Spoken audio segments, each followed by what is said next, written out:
I have a phrase I said once, if you're going to go to hell, you might as well come out well done. That's right. Like, I'm burnt to a crisp at this point. Hey everyone, I'm Morgan Debaun, a passionate entrepreneur and life advisor. With the Journey podcast, you'll discover that success isn't about the destination, it's about the journey. I'm sharing stories of amazing people who've taken control of their lives. Join me on my own journey to discover the secret sauce behind reaching success with permission from no one else.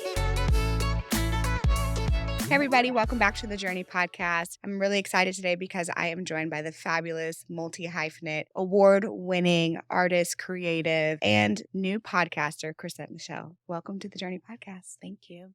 So today we're going to talk about some of your own journey. You've lived a really long life already. You've had multiple phases in your life as a creative and as an artist. We're going to talk about your new transition into adding another title to your world of podcaster. And I'm just curious, just to start off, I mean, I grew up singing your songs. Oh, I'm not a wow. singer. That's okay. Okay. Everybody's a singer. You know what I'm just saying? sing. Well, that was it, I guess. I don't know. Don't gas me. But how would you describe yourself to someone who isn't familiar with you? My first thought of who I am is definitely creative. But from the outside looking in, I would say a recording artist who tours. It's hard to figure out what people see you as when there's so many platforms and channels to express yourself on. Mhm. Because on TikTok, I might be a stripper, honey. Do you know what I mean? And that might be what I am. I agree. Yeah. But on Instagram, in so many ways, I'm a community builder. I'm a conversationalist. And I came into the business before there was Instagram and Twitter. Yes. So for me, the first thing that Twitter and Instagram was conversation. Mm-hmm. It wasn't a way to promote items. And so for me, a part of who I am is a conversationalist. That's probably my favorite part of myself. But then on the finance side, Jesus Christ, that's a whole other like managerial space or just leadership in the financial space. Whenever you're an entrepreneur. So I'm an entrepreneur. And then obviously I'm a Grammy Award winning world touring recording artist, which is probably the easiest part of my life. Yeah. That's the part that feels the easiest. It's the easiest because it has a system. Tell me more. What do you mean by that? Sure. So there's a business model. There's people assigned to each item that needs to occur in the business. Everybody understands what the goals are. And there's not a lot of creativity that goes into being a recording artist and touring artist. That's more of on Fridays this happens, on Sundays this happens. These are the flights that she will and won't take. These are the amount of people on the team. This is the band. This is how much they get paid. It's really just business. I hate to put the word just in front of business, but business is fun when there's systems. Creativity is fun when there's freedom. And so they're much different spaces. Yeah. So when you said creativity is fun when there's freedom, where are you finding yourself spending the most time as a creative right now? Because I am a creative. You ever hear like somebody say, I am music. Yes. I am acting. Like personified. I am creative all the time until the point where it's embarrassing. Like if I'm shopping in Whole Foods, I'm like, this tomato is more red than this tomato. I'm dead. And this yellow goes really good with this blue. Like it's all the time. It's annoying. Yeah. And so I am always that. And I understand what you're saying about like how much literal balance you have between your entrepreneurial side, your creating the system side, and the creativity side. But when you're naturally a creative, it's all creative. It's all creative. And you're always listening for the creativity. You respond to things as a creator. Self-discipline is not always being a creative. That is the discipline is, okay, Chrissy, this is not playtime. Do you know what I mean? Yeah. Where are we going with this? Yeah, you don't have to have a happy planner to come into this meeting. Yeah. But I do. I have the stickers. I have the markers because I can't sit still for a long time. So that's my gift to myself is being myself. Yeah. It's hard at times because people don't always get it. Right. But I've shown up to business meetings and angel wings. You'll have to forgive me. Yeah. I think being an artist kind of allows people to have the space to be full creative. Like, when I look at women that we grew up listening to and artists that I listen to and support, I support people who live in their creative essence more often than not. And as a business person, I don't feel like we're allowed that freedom to like walk in a room in our full creative era. Like, it's like, ma'am, can you put a little more structure into this system, into this conversation? I wonder, like for you, when I talk to artists, a lot of artists don't feel in control. Like the way that you just said, like a lot of artists, they feel reluctant to the business behind the structure that they have to be a part of in order to get their music out into the world. But that didn't sound like you feel any sort of resistance to the business structure. Have you always been that way or? Yeah. If you don't understand that I'm a creative, then you're not listening. Do you see what I'm saying? It's like if you don't understand that I'm Black, then you're not listening. If you don't understand that I'm a female, then you're not listening. I'm a creative, period. Then I can submit to what has to be done in order to share my creativity. But the act of decide I'm going to share this with somebody asks you to submit to systems. And so I think that sometimes it takes some artists longer to study systems, to study structure, to study business. That is a whole entire study. That's a skill set. That's something that you decide, who will I bring on to work through this part? And I think a lot of times artists try to become business people. Yeah. I'm not a business person. Right. I run a business. I'm the face of my business. And you hear a lot of business people say, I don't want to be the face of my business.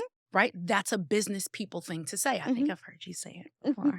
But I've definitely said that before. Yeah. Yeah. And so that's kind of one of my favorite reasons for sitting down with you is because from the outside looking in, you are literally this woman who has created, that word would be next to your name, created so many incredible outlets for our Blackness to be explained and expressed, etc. But then I look to people like you to express myself. Do you know what I mean? Like I stand on shoulders like yours to express myself. So without the you, there is no, right? Because I would never think to share what's inside. It wouldn't occur to me. I would just skip around and just be in your live in a tiny house, grow apples, be totally fine. Y'all, Chrisette is an earthy lady. I didn't know this until like 5 seconds ago. I mean, I kind of could tell from like your Instagram posts and, you know, I read a lot of your comments and you respond. Your social actually really is a conversation. You said a lot of artists and people in the world, you know, they just put things out and then they kind of retreat because the dialogue can be overwhelming and the conversation can be overwhelming. And when you invite conversation, then you invite opinions, negativity, all these other things that we'll get to in a second. But my point was, how did you decide to foster and embrace this part of yourself in terms of being someone interested in pushing conversation forward when you could also make the choice to say, like, I'm a creative and I'm going to put things out because they need to be out in the world, not because I want to engage in dialogue? I love that question because I noticed that that's the two types of creatives in, I'm going to say, the industry. I get this talk or this call from Stevie Wonder and India Ari from time to time. It's your responsibility to say this. And I'm like, oh, but it didn't occur to me to say it. Yeah. And then you hear people like, I won't say other people's names, but they'll say, I'm not your role model. And it's like, there's this choice that you're constantly up against, which is, am I representing someone? Yeah. Or am I representing my heart? And that's a really difficult choice to make, and you make it daily. So to answer your question as best as I can, transparently, it doesn't always occur to me to represent a lot of things and people. Sometimes it occurs to me to color a heart pink without any explanation. And I get in trouble for that all the time. What would be your advice to someone who feels like they're getting pressured to speak out about any issue under the sun when they're like, well, I chose to be a creative to make music and I'm glad that people are listening to it. I'm glad I'm building a community. I'm glad this is resonating with them. I chose to be an actor to be an actor. I didn't choose to be a public figure. Yeah. How would you advise them or what would you say is like how they should think through making that type of choice for themselves? Is it your purpose or is it your panic? That's the question I would ask you to ask yourself. Are you panicking to respond because you're afraid of what will happen if you don't? Or is it your purpose, your duty, your life, your heart-given need to say something in this moment, to be something in this moment? All the mistakes that I've made publicly have been from panic. Oh God, if I don't say this, then this will happen. It's illogical. It's unfair to your rested self because God has a plan for you. And if you decide to try and make the plan because you're afraid of not knowing the plan, then that's called pressure. That's what pressure is. It's not a lot of pressure when it's your purpose. It's free, it's easy, it's honest. It can be uncomfortable because people may not understand, but it resonates with you. Yeah, so most of my biggest mistakes were mistakes that I made from feeling obligated to respond. Does that make sense? Absolutely. Yeah. I feel like I have that struggle too at times. Like, Blavity represents so much for so many people in different industries, right? In Afrotech, we've got an attack on DE&I and inclusivity. And, we built an entire ecosystem to help Black folks advance in technology, get better jobs, raise money for their venture fund, raise money for their startup. And this data is worse today than it was 7 years ago when we started the brand, right? When it comes to travel noir and Black folks being able to travel around the world, feels like every day we're in countries where it's like, I don't know if we should actually be there. I don't know if we should be in America, honestly, sometimes. So, That part. I don't know if we're really helping you guys, And then I think about even Shadow and Act, same thing, right? Like it was a platform for people to share their voices. And then I hear people like Issa talk about, well, I need to go create my own platform because I'm a part of the system and I actually am feeling even restricted. And someone as successful and as powerful as her. So like, I ask myself sometimes, what is the point? And I say this knowing like there is a point, but sometimes in my head I say, does any of this matter? Like, are we actually collectively pushing culture forward? Or are we all just like self-fulfilling echo chamber, just talking to one another just for the sake of talking to one another? What do you think? We're definitely pushing culture forward. We're definitely pushing culture forward. That made my stomach get butterflies because that's what purpose feels like. Purpose feels like I have something to do. I have something to say. Okay, so a place where I feel very purposeful is in bipolar awareness with Black women. That's so niche. It's so whatever. Specific. But whenever someone hires me to speak, they are so thankful that that's one of the topics.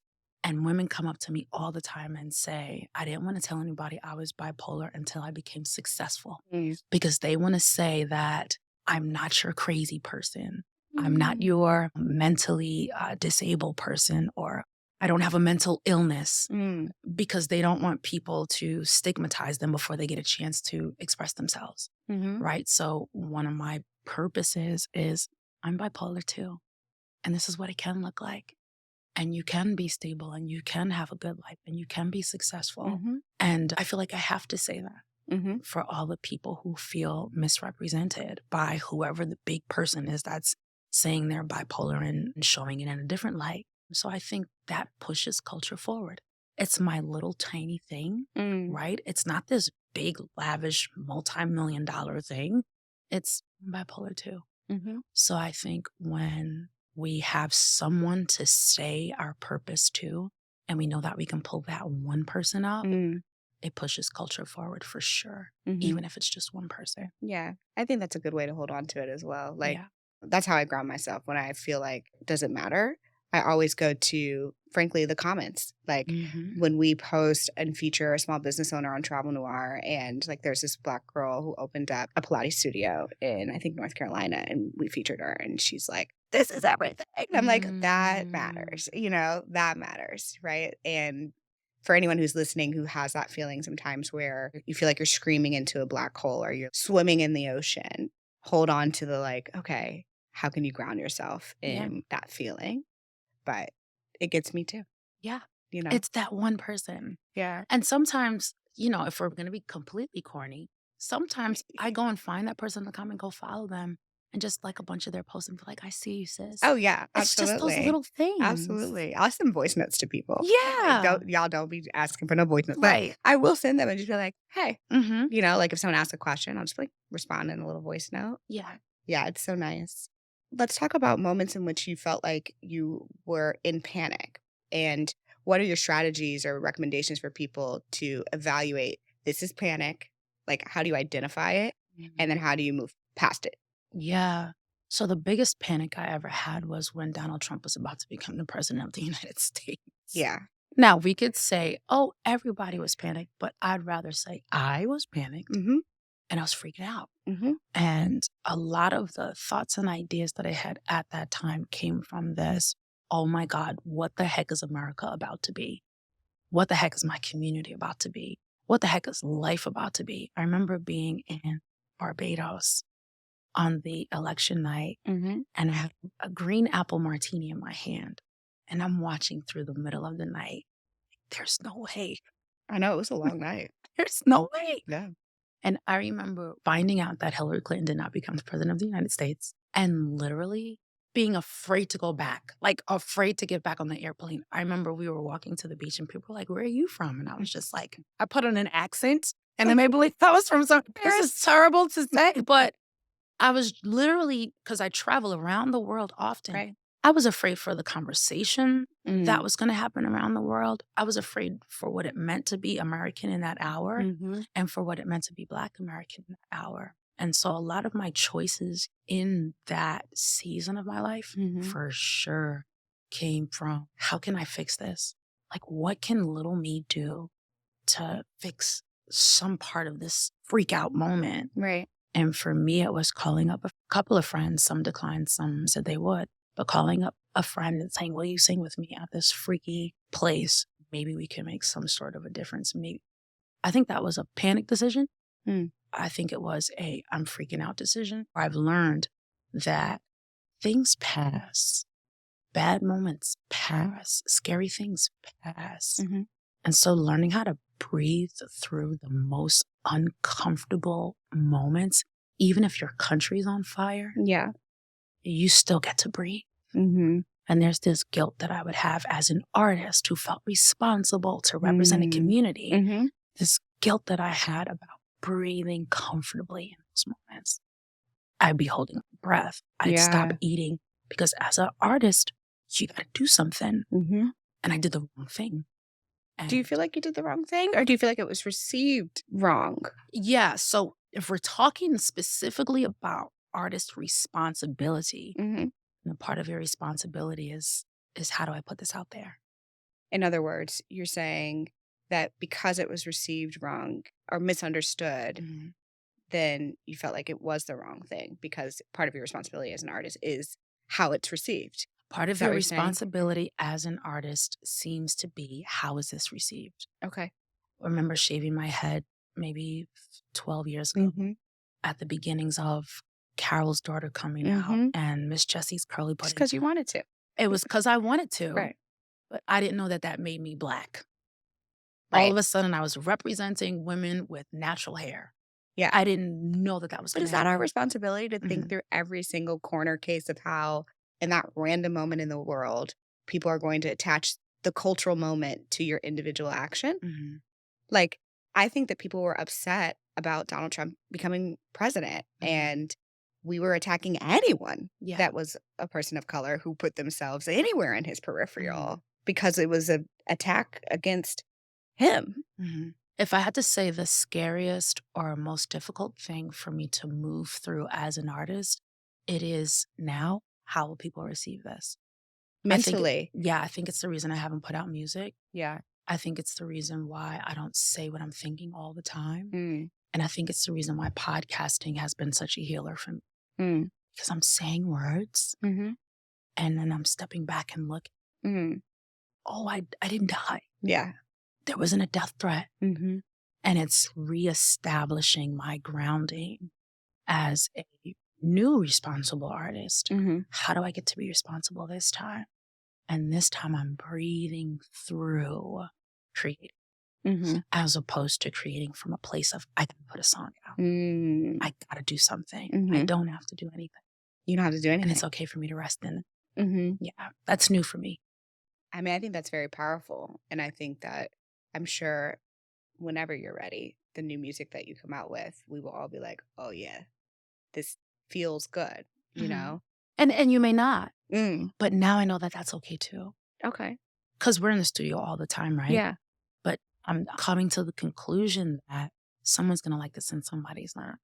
In other words, you're saying that you were at a point where you felt like you were creating and you were keeping in mind how things were being received. And now you're moving towards a place where you're not worried about how it's perceived. Yeah. And that's coming from podcasting, if that makes sense. Tell me more. Yeah. Yeah. Hanging out in the comments with people, posting things like, what are your 5 non-negotiables in a boyfriend. Yeah. Just I saw simple that. conversation Yeah. is healing me because Okay. it's like, I can say things, Got it. You're you know? building up your ability to Yeah. go back and forth. I understand. And I actually think that is really good advice. Like, if something feels hard or difficult, if it's hard for someone to strike up a conversation with another person, if it feels overwhelming to go into a room full of people and say, "Hi, Mm-hmm. how are you? I'm so and so. What's your name?" Like, if Mm-hmm. that feels difficult, then every single day when you're at the coffee shop, when you're at the gas station, when you're at the grocery store, when you're checking out at freaking McDonald's, whatever you're doing, strike up a conversation, because then it won't feel as difficult when it's that moment. I couldn't agree more. Yeah. I tell that to like students all the time. It's like, where can you practice? Yeah. And now I'm eating that advice with so much joy. Where can I practice? The podcast is sis. Yeah. It's a lot of work. Such a learning curve. Yeah. Like, oh my God. Because now I'm Tell me like, about your podcast. oh my God, when does the conversation start? Yeah. When is it over? Yeah. Did we make a point? Yeah. Like, did we deliver something to culture? Like, it is such a learning curve. Yeah. And so, unlike a song, because a song, you sit there for a few hours. Right. You have a verse, chorus, bridge, chorus. Yes. You know that the chorus has to get the point across. That's right. The bridge has to gap anything that you may not have gotten. In a conversation, I'm freaked out. And it's so fun because I'm living in it. Yeah. I'm enjoying it. I'm lavishing in it. But when I share it, it's like, did they get the point? And Yeah. is it okay if they didn't? Right. Yeah. It's always interesting too. My team sends me podcast clips like the night before the episode drops of, here's what they thought were like the 3 or 4 moments. And they're like, which one do you think is going to go viral? And last night I was texting them and I said, honestly, this one, I don't know. Like I actually give up trying to predict what is going to go viral or not, because I've been wrong many times. Yeah. And then the things that I'm like, this was common sense. Mhm. Y'all thought that was interesting? And it's like, oh my God, this is epic. I'm like, yeah, this is so basic to me. So it's actually, I agree with you. It's really actually difficult. You do have to kind of There just are release that recording artists attachment. who can do that. Yeah. Like, there's this thing back in the day, Rihanna would like just go into a writing session and listen to all the songs, and she would know which one was going to be a hit. Wow. I've seen that all the time. So the fact that someone asks you, which one do you think is going to go viral? Like, I have always been afraid of that particular responsibility. Mhm. And maybe I'll get more comfortable with it. But I love that you shared that. Like, I don't necessarily know. I don't know anymore. And this is a woman who owns a giant media company. Yeah. Has content go viral You're all the time. expert. I'm Yeah. the definition of an expert in this space. The reason why it's difficult to predict is because the internet is changing. Actually, like if this had been 5 years ago, I would have been like this, because the systems and the computational part of an algorithm is consistent.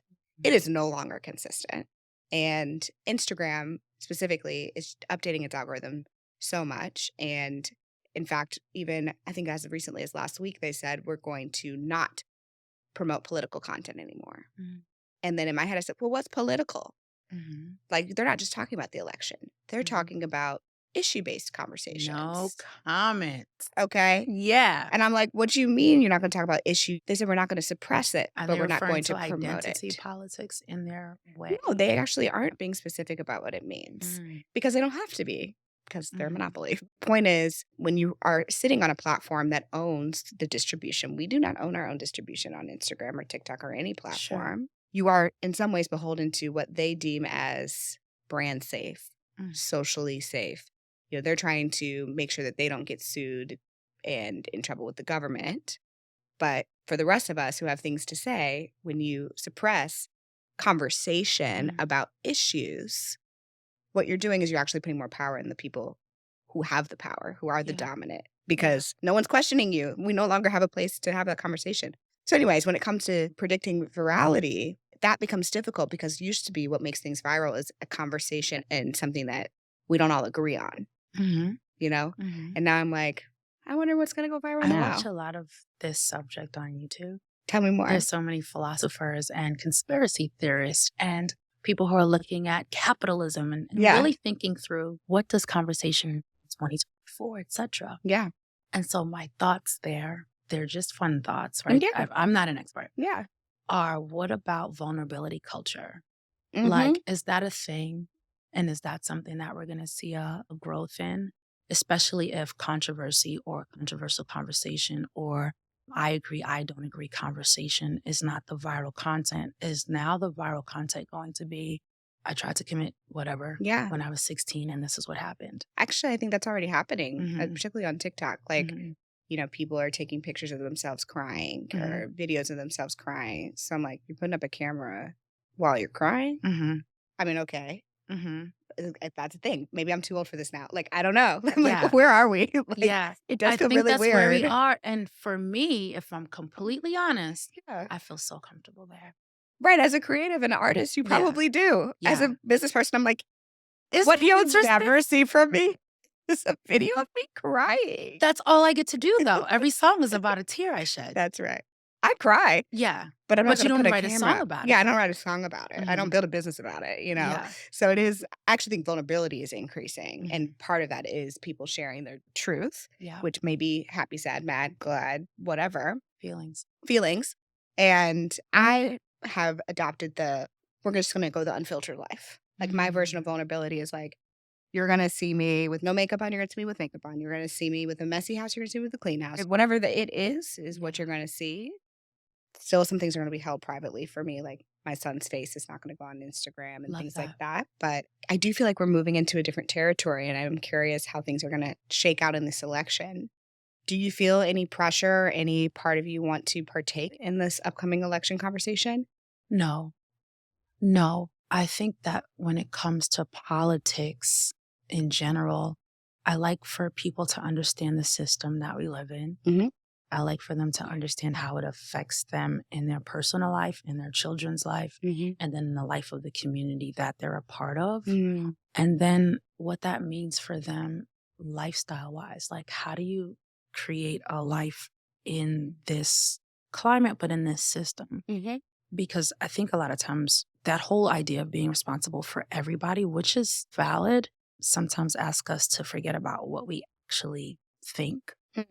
What we actually might need. And if we're constantly spending most of our time apologizing, then we're never really participating, if that makes sense. We're never really, quote unquote, pushing culture forward because we're trying to figure out what culture is and we don't know who we are. I see that a lot. Like, we're so concerned with being responsible for everyone that we don't know who we are. Yeah. I think the exciting thing about vulnerability culture, if that's a term, is, are you brave enough to say what you need? Right? And then how, now that I've said that, does that resonate with the people around me? And then the conversation then is, and this is corny to say, but how can we get along? And so with politics, a lot of times because politics can be so black and white, we forget about getting along.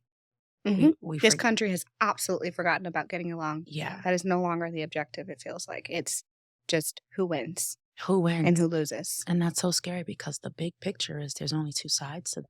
Yeah. But there are 300 million people in America. Yeah, I think more, yeah. Right? So if there's only two sides, but there's over 300 million people, you can't possibly think everything that one of two people think or one of two sides think. Right. So I love politics. I love to study how this country is made. I'm actually very interested in that conversation and that type of knowledge. But I love getting along too. And so how do I balance that? And I think my purpose, and not my panic, is work in the getting along space, which is, how do you express yourself? Mental health and wellness.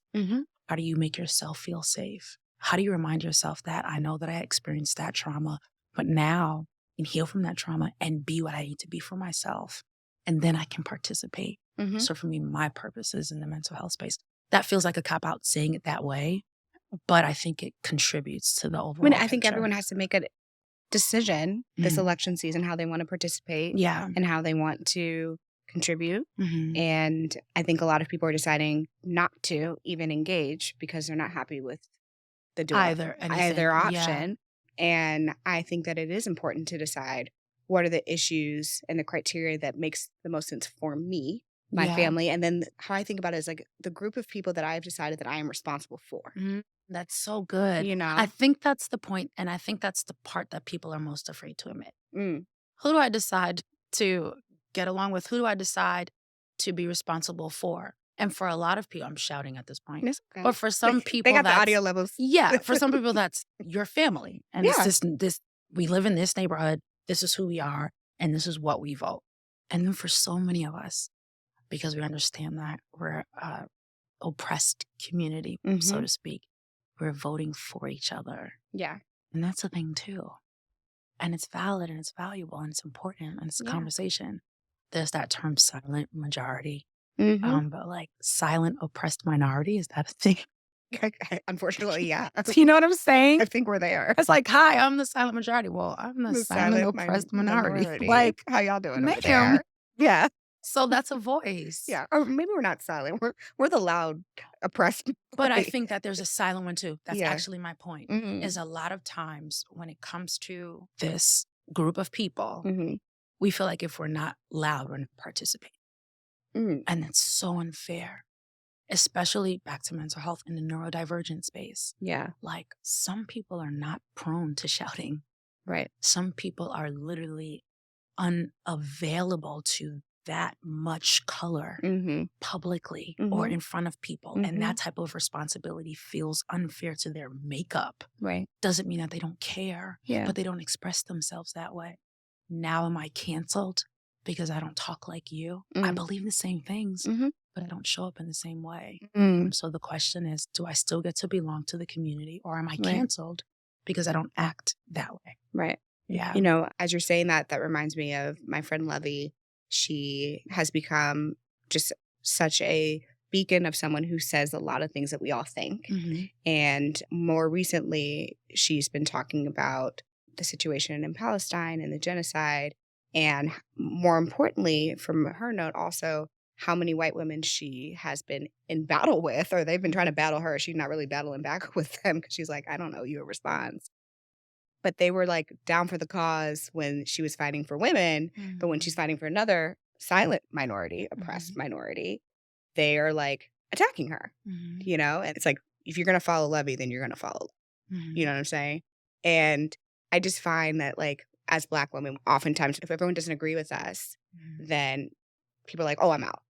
Yeah. I'm like, but you were in when it was convenient for you. But now that I'm fighting for someone else or another part of my identity or the issues or the people that I feel responsible for, you're out. Yeah. You know? Yeah. So the word identity is so fascinating to me. Yeah. Because then there's like this intersection of identities across, oh gosh, there's so many spaces and places. So when someone agrees with you, when this is your identity here, and then you move into another facet of your identity, sometimes the heart can be broken if people don't have that facet with you. And so the question is, do I still stand as strong without as much support? That's so difficult. But you kind of have to. Yeah. No. You are. You're already there. Right. That's your existence. Yeah. And so you absolutely, the word have to is so subjective there. It's like, I guess that's what I'm saying. You have to. You're already there. Like, you know what I mean? Yeah. It's like no take backs. Like it's who you are. This is who I am. Yeah. Yeah. For instance, for me, I'm a woman of faith. Like that's the easy part. So do I suddenly get to lose my faith when the world is against me? No. Right? Do I suddenly get to lose my faith when you don't agree with me? No. But at church, we're all in agreement on Sunday morning. Yes. Right? It's not until I'm a Christian in a place that you don't have any identity in. That's the secular music industry for some people. Yeah. Right? I don't know if I can support her over there. And I don't get to take that personal. And I still get to pray backstage with a stranger who is going through something that's uncomfortable for them. And I still get to be the Christian that I am in a place that you don't even identify with. Right. So I think that's for all of us. It's like, who am I first before anybody agrees with me, before anybody's interested in what I'm saying? Who am I first? And boundaries are, I don't have to not be who I am just because you don't know what that is. Do you know what I mean? Yeah. Yeah. I agree with that. Yeah. One of the things that you said recently is that being healed is not a flex. It ain't, girl. What do you mean by that? Because I want to be healed. It's and then you don't want to do nothing else after that. It's like, sis, now what? I'm sorry, that irks me because healing is not funny. It's not exciting. It's not this fun thing that you get to do on Instagram, although it is. Yeah. Right? Yeah. You It's take like a a nice process. People are like, I'm in my healing I'm in my healing era. era. People would always be saying that to me. It's so beautiful to watch you heal, sis. That is not the flex. Right. The flex is, if there was one, now that I'm healed, right? And if you ask me, there's always places to heal. But now that I'm healed in this particular space, how can I function? Right? Because the thought for me there was, when you're not healed, something's broken. And so you can't really use it. Right? Now that it's healed, There's you no more can ammo. use This it. this ammo's gone. Yeah. Mm-hmm. So are you using your healed part? Are you using your heart now? And a lot of times people's hearts get healed and then they don't use it anymore. And it's like, well, that's what happened to me last time. Okay, so then healing's not the flex. The flex now is being brave enough to be who you're called to be after you've been healed. Because for me, the healing was in this secret place where nobody was looking. You're canceled? Okay, give me a minute. I'm going to go into this secret hiding place and get my healing. And I'm going to that up because I ain't trying to go back to the hospital, right? I'm not trying to go back to hell. I have a phrase I said once, if you're going to go to hell, you might as well come out well done. That's right. Like I'm burnt to a crisp at this point. So that now when I come back out, if I don't have anything to offer after finally getting to functionality, then what's the point of being here now? Yeah, you did something that broke you, maybe broke other people's hearts, but get fixed. And then once you're fixed, like come out and kill it as best you can in your own time with your boundaries. Don't hold on so tightly to staying healed that you don't heal somebody else or operate in your purpose. Yeah. It's like healing, but being in a silo. It's like, Girl. I mean, And it's so tempting yeah. to like sit in your bath with your incense burning You know what I mean? and your We've all little been there. book, do you know? Yeah. And never come out. Yeah. That's how I feel when I go to Costa Rica. I'm Yeah. like, I'm in Costa Rica. I'm in the tropics. Like, ugh, everything's fine. Like, nothing can get to me. Nothing can break me. Nothing can like block, get in. Right. But I can't live in Costa Rica forever. Yeah. I have to re enter and bring that part with me. You know? The hardest response to the term protecting your peace for me is, if you have to protect your peace, then your peace isn't strong enough. Like, at what point, first of all, did you create peace? It's not even your creation. It's this thing that's been offered to you for you. You don't have to make it. Remember, in my healing journey, I thought that creating peace was how I healed. Creating a smoothie in the morning was how I'm going to heal. Creating a better way to make up my bed is how I'm going to heal. If I make velvet as my comforter, I'm going to heal. Right. And it's like, no, I didn't create peace. I didn't make peace. Yeah. Peace is an offering that's been given to me. And so now I'm navigating, going back out into the world, but letting peace be what protects me. Do you know what I mean? And constantly meditating on this idea that peace surrounds me. And that's what makes me brave. That imagination or that meditation or that affirmation constantly is what makes me brave enough to go outside. Because girl, ain't nobody trying to go outside and get bullied and beat up and intimidated. Certainly not in real life and not online. Yeah. So now in my mind, I'm like, you're going to have to come through my peace first. Yeah, which is going to be really difficult. Yeah. Which is going to be very difficult. Because you don't understand it.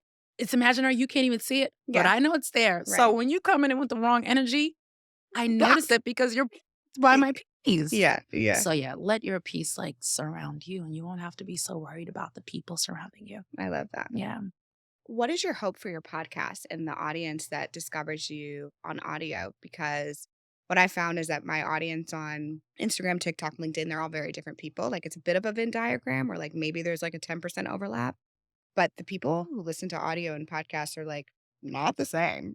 Like 80% of them have no idea what's going on these other platforms. So what is your hope with this new community that you're cultivating? First of all, can I say that you are so amazing to me?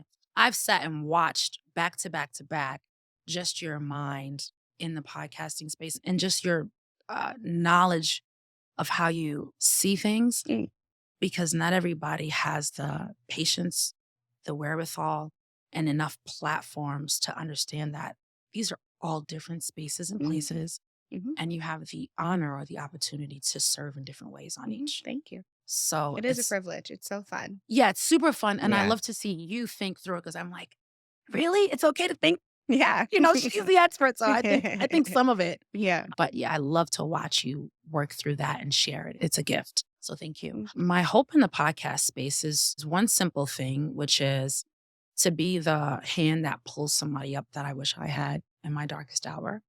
Because one of the coolest things that I got to do when I was quote unquote down was read books and listen to podcasts. And there were certain people that pulled me up. I was in the middle of a divorce at the same time. Right.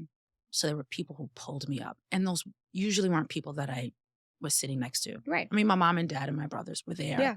But I needed so much community. Yeah. And that came in the form of books and podcasts. So that's one thing, is how I wanted to serve is to pull people up when they're down. But on the other side, it really is me saying to myself, you're allowed to say things. Yeah. Your earlier point. Yeah.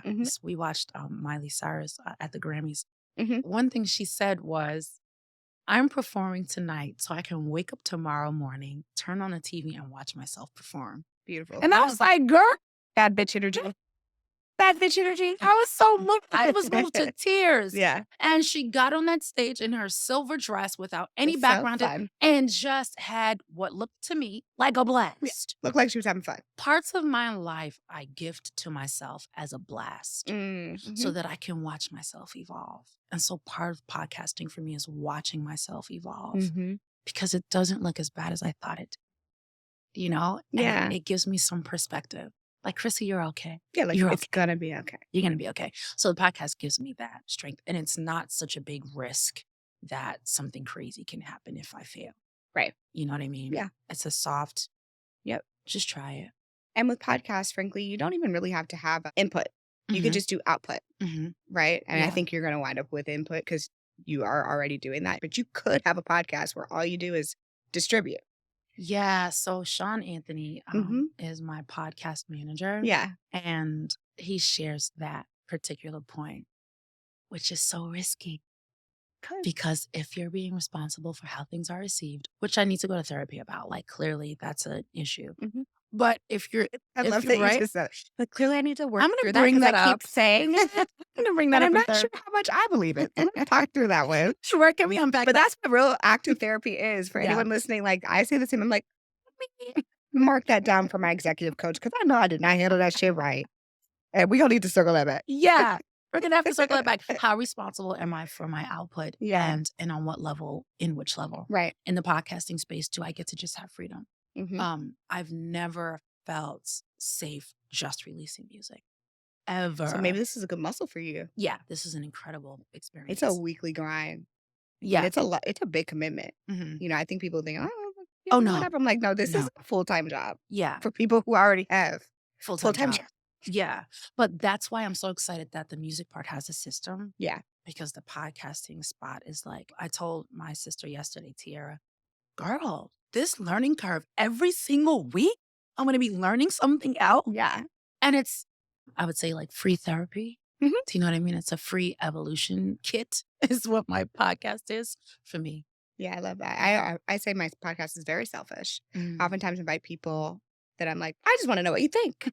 What do you want people to take away from this conversation? Like, how do you want the Journey audience to engage with you in this new phase for you? That I'm on a journey. That's so exciting to say out loud. I mean, I am obsessed with journeys. Yeah. I love stories. It's how I write music. I write stories, and that's what the songs are. So for people to know that Chrissy is on a journey, she's figuring it out every day. And that's the reason why I wake up every morning. To communicate that journey, to include myself in that journey, to look at that journey. The story is my jam. So yeah, if the Journey audience takes anything away, it would be that I'm on one. Yeah. Received. Thank you for being here today. That's so much fun. So good. All right, y'all. If you enjoyed this conversation, please follow, subscribe to Chrisette's new incredible podcast. I'll be tuning in. And also make sure that you are leaving me a review on both Spotify and iTunes. I'm now trying to rank on Spotify. You guys know I'm too ambitious for my own good sometimes, but help me out. leave me a review, and I'll see you guys next time. Thank you so much. Thanks for listening to the Journey Podcast. If you enjoyed this episode, make sure you leave a review and head to our Instagram and YouTube to leave a comment. I look forward to hearing how this podcast has made an impact on your own journey.